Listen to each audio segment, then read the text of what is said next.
Isn't it strange how someone can change their name, move across the world, and still not escape their past? Let's go back to a cold night in Buenos Aires. A team of agents waited in silence, hearts racing.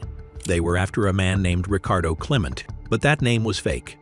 He was actually Adolf Eichmann, one of history's most feared Nazi criminals. So how did Israel's secret agents, the Mossad, catch one of the world's most wanted men? Stay with me because this is a story of courage, disguise, and long-awaited justice. On a cold night in Buenos Aires, a Mossad team waited in silence.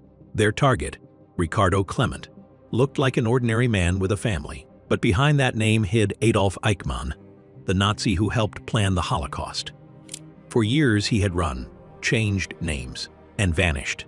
In 1945, the Allied forces crushed Nazi Germany, ending 6 years of war and uncovering horrors beyond belief. Millions of Jews and others murdered. The world demanded justice, and the Nuremberg trials began. Some Nazis were punished, but many escaped. One of them was Eichmann. He had risen through the Nazi ranks, obsessed with logistics and driven by hate. He planned how to strip Jews of rights, round them up, and send them to death camps. In 1942, he helped design the final solution, the plan to murder every Jew in Europe under his direction.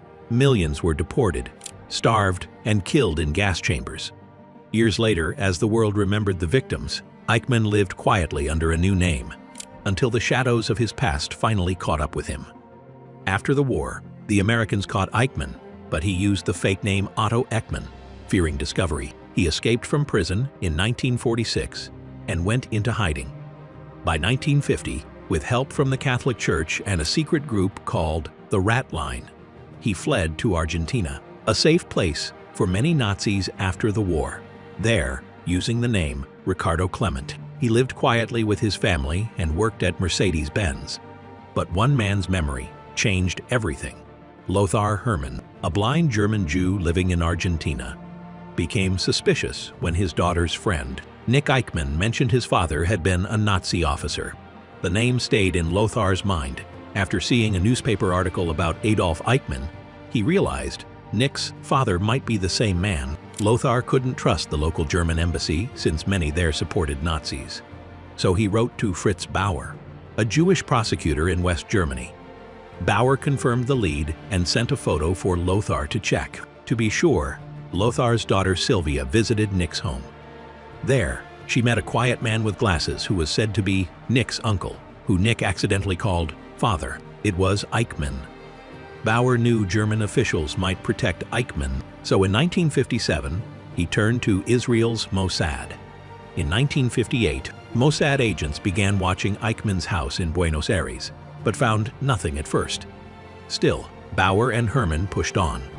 Finally, in 1959, a German source confirmed what they suspected. Ricardo Klement was Adolf Eichmann, living freely in Argentina. Israel's Prime Minister, David Ben-Gurion, insisted Eichmann be brought alive, not just to Germany, but to Israel.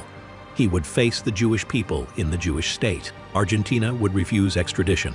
The only way was that the Mossad must get him out themselves. On the 1st of March 1959, an Israeli agent named Zvi Aharoni arrived in Buenos Aires. His mission was to gather proof that Ricardo Klement was Adolf Eichmann. He first checked the house on 4261 Chacabuco Street, the house Sylvia had visited years earlier. But it was empty. The Klement family had moved. Aharoni recruited locals. A man named Juan found that one of Eichmann's sons worked at a nearby garage. He tried to get an address. Not successful yet. Lorenzo, posing as an insurance salesman, found out that Ricardo Klement lived at the house. The Israeli headquarters got confirmation. Klement was likely Eichmann, but tales failed. The house changed. Time moved on. Aharoni sent Juan back to the son. Juan got the description of the new house and, better yet, confirmation that the family's last name was Eichmann. Days later, Aharoni spotted the man outside the house with glasses, walking and looking exactly like Eichmann. He sent a coded message back. Klement was Eichmann. Back in Israel, Mossad director Isser Harel assembled an elite team. He promised, "We will bring Eichmann to justice." The team had 11 agents. Each had a special skill. One could pick locks. One forged documents. One, a doctor to keep Eichmann alive for the trip. One spoke fluent Spanish, so the agents wouldn't stand out. Some were Holocaust survivors. All were driven by justice. Their mission was complex. Capture Eichmann without alerting anyone. Take him to a safe house. Get him to admit who he was. Then get him to Israel. All without being caught by Argentina's police or Argentine society. The margin for error was tiny. In late April, the agents started secretly arriving in Argentina with false passports. They split tasks. Some found safe houses, others secured cars, others watched Eichmann's movements. Eichmann's routine helped. The walk from bus stop to home was short, monitored, predictable. If they intercepted him, then they'd have a chance. The 0 hour. 11 May. Adolf Eichmann was in Mossad hands, no more a fugitive. On the drive to the safe house, he was told to be silent. He didn't respond. For a few moments, they thought he might faint. Then a voice. Perfect German. The first part of the mission was complete. At the safe house, Eichmann confessed, "My name is Adolf Eichmann." He agreed to go to Israel of his own free will. The team held him under 24-hour guard while they worked on the final phase. The plan to get him out still teetered on risk. I mean, think about it. One slip, one spotter, one mistake, and Eichmann would disappear again. Hours before the flight, the team disguised Eichmann. He wore an El Al uniform cap with the Star of David. The irony was rich. A man who once wore the skull and crossbones of the SS now wore the symbol of the Jewish state and carried a passport under the name Secrecy. My memory. Some of the Mossad agents flew as El Al crew and as ordinary passengers. A few stayed behind to destroy any evidence. The doctor sedated Eichmann so he would sleep. At the airport, real crew members gathered.